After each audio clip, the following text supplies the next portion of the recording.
Selamat bergabung dengan channel saya Kardi Papahan pada kesempatan ini pada rubrik tentang koperasi dengan judul kegiatan penghimpunan simpanan pada unit koperasi simpan pinjam. Berbicara tentang koperasi dapat dikatakan adalah salah satu pilar atau bentuk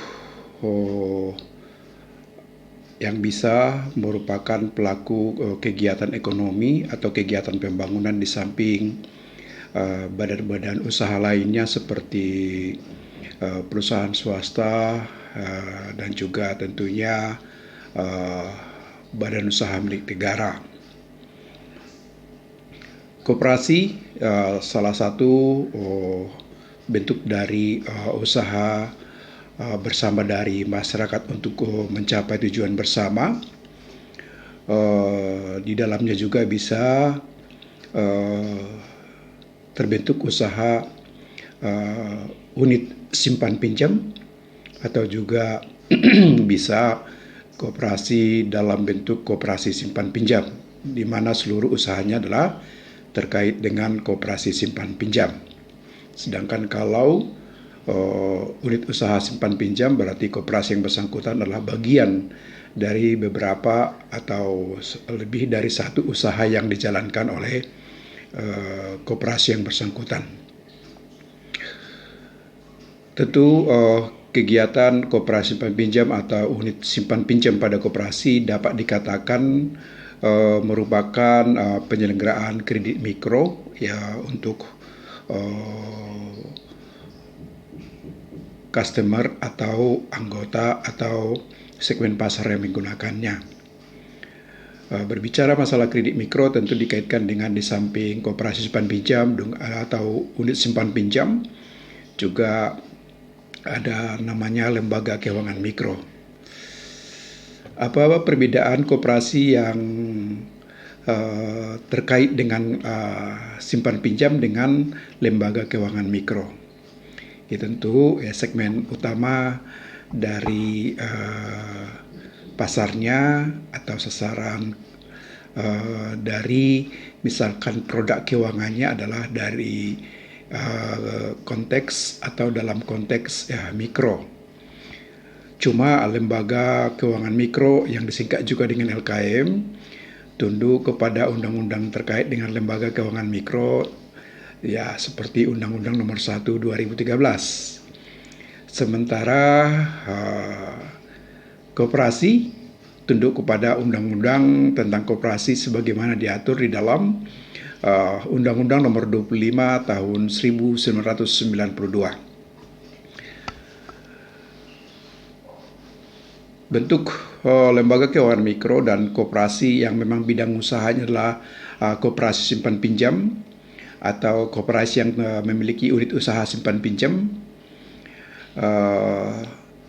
tentu ada ikatannya dengan penghimpunan dana dari anggota atau masyarakat, baik dalam bentuk simpanan maupun dalam bentuk modal yang dibutuhkan oleh sebuah koperasi. Untuk memahami tujuan koperasi dan kaitannya dengan kegiatannya, maka pada kesempatan ini mari kita lihat misalkan ketentuan pasal 3 Undang-Undang Nomor 25 Tahun 1992. Di sana dikatakan koperasi bertujuan memajukan kesejahteraan anggota pada khususnya dan masyarakat pada umumnya, serta ikut membangun tatanan perekonomian nasional dalam rangka mewujudkan masyarakat yang maju, adil, dan makmur berdasarkan Pancasila dan Undang-Undang Dasar 1945. Dengan demikian, bahwa koperasi itu bertujuan tidak hanya semata untuk anggota, tapi juga tentunya untuk masyarakat pada umumnya. Terkait dengan koperasi simpan pinjam atau unit simpan pinjam pada koperasi, Di dalam penyelenggaraan usahanya, di samping memberikan pinjaman kepada anggota atau kepada calon anggota, juga tentunya dalam konteks untuk menghimpun atau menerima simpanan dari anggota atau dari calon anggota. Terkait dengan hal tersebut, tentu kerap dihubungkan dengan fungsi perbankan sebagaimana diatur dalam Undang-Undang Nomor 10 Tahun 98. Misalnya di pasal 46 ayat 1 Undang-Undang Nomor 10 98 diatur bahwa lembaga-lembaga atau barang siapa melakukan kegiatan usaha penghimpunan dana tanpa memperoleh izin untuk itu, yang saat ini misalkan perizinan perbankan dari Otoritas Jasa Keuangan, maka tentu ada ancaman pidananya. Pertanyaan sekarang, bagaimana implementasinya pada koperasi simpan pinjam atau pada kegiatan usaha simpan pinjam pada sebuah koperasi? Sebagaimana diketahui di dalam pasal 19 Peraturan Pemerintah Nomor 9 Tahun 1995, kegiatan usaha koperasi simpan pinjam atau unit simpan pinjam pada sebuah koperasi adalah menghimpun simpanan koperasi berjangka dan tabungan koperasi dari anggota dan calon anggota atau dari koperasi lain dan atau anggotanya, baru memberikan pinjaman kepada anggota, calon anggotanya, koperasi lain dan atau anggotanya. Dengan demikian, segmen utama dari kegiatan simpan pinjam dalam sebuah koperasi simpan pinjam atau pada koperasi yang memiliki unit simpan pinjam adalah kepada anggota, calon anggota, dan koperasi lain dan anggotanya. Itu menjadi segmen dari koperasi. Sehingga kalau ada pertanyaan sekarang misalkan, bagaimana kegiatan menghimpun dana koperasi baik dari anggota, calon anggota, koperasi atau anggota koperasi lain? Ya, berangkat dari hal ini, ya sepanjang penghimpunan dananya adalah dari anggota, calon anggota, koperasi lain dan atau anggotanya dari sebuah koperasi, maka dapat dikatakan kegiatan menghimpun dana tersebut tidaklah di dalam ranah pelanggaran hukum sebagaimana diatur di dalam pasal 46 Undang-Undang Nomor 1098. Sehingga misalkan tidak bisa menjerat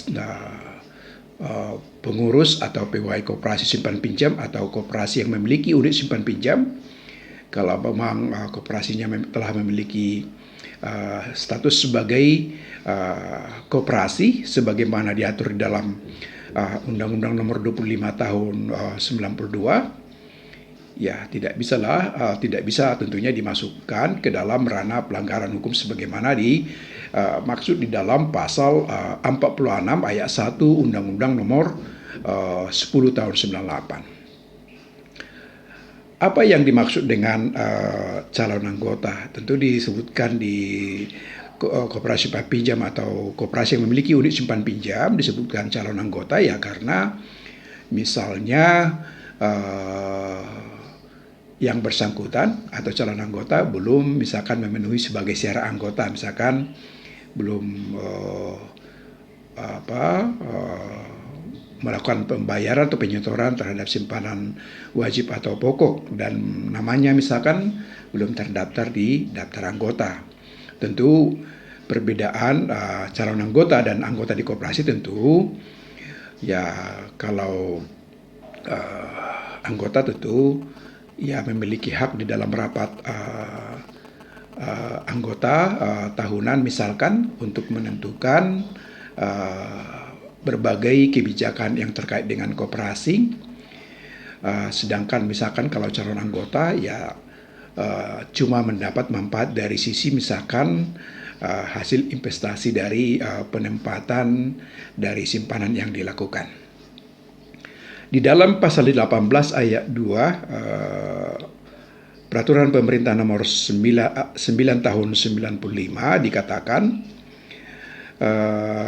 calon anggota koperasi sebagaimana dimaksud di dalam ayat 1 dalam waktu paling lama 3 bulan setelah melunasi simpanan pokok harus menjadi anggota. Dengan demikian, kalau dilihat konteks dari pasal 18 ayat 2 Peraturan Pemerintah nomor 9 tahun 95 ini, maka calon anggota ya belum bisa menjadi anggota kalau belum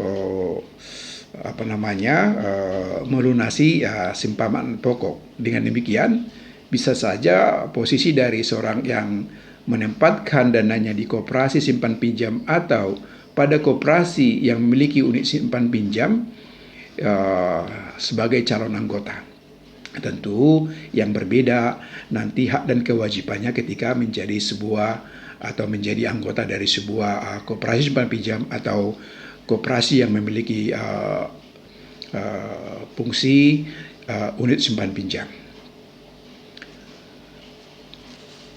Dengan demikian, ya sepanjang ya dijalankan sesuai dengan mekanisme yang ada di dalam Undang-Undang Koperasi dan peraturan pemerintah yang terkait dengan koperasi, ya penghimpunan dana dari anggota dan calon anggota atau dari dalam masyarakat yang menjadi anggota calon anggota koperasi atau unit simpan pinjam pada sebuah koperasi tidaklah merupakan perbuatan melawan hukum bagi pengurus atau bagi pegawai dari koperasi simpan pinjam atau koperasi yang memiliki unit simpan pinjam.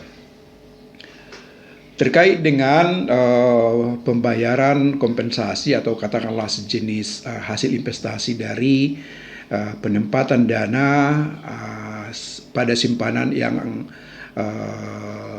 ada pada koperasi simpan pinjam atau pada koperasi yang memiliki unit simpan pinjam, baik itu dalam kerangka simpanan berjangka atau berupa tabungan. Tentu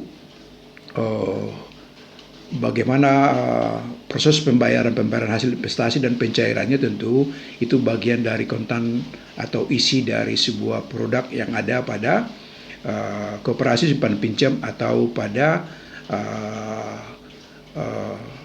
koperasi yang memiliki unit simpan pinjam. Tentu kalau ada ditemukan misalkan pembayaran masih tertunda, tentu harus atau sebaiknya diselesaikan secara perdata, bukan tentunya langsung ke mekanisme misalkan di dalam proses sebuah pidana. Di dalam konteks perdata, hubungan antar masyarakat maupun dalam konteks calon anggota dengan koperasi simpan pinjam atau koperasi yang memiliki unit simpan pinjam yang tentunya mendapat pengawasan dari dinas koperasi setempat. Tentu ya penyelesaian atau resolusi penyelesaian yang bisa dilakukan adalah seperti misalkan musyawarah mufakat untuk menyelesaikan proses pembayaran hasil penempatan dana di koperasi simpan pinjam atau pada koperasi yang memiliki unit simpan pinjam. Tidak bisa misalkan ujuk-ujuk langsung melaporkan kepada sebuah proses upaya hukum pidana. Terkait dengan hal tersebut ya tentunya juga bisa dilakukan melalui berbagai upaya-upaya hukum yang relevan jika misalkan ada koperasi atau simpan pinjam maupun koperasi yang memiliki unit simpan pinjam misalkan yang belum membayar kewajiban terhadap hasil penempatan dari simpanan dari calon anggota, misalkan yang disebut juga mungkin anggota sukarela.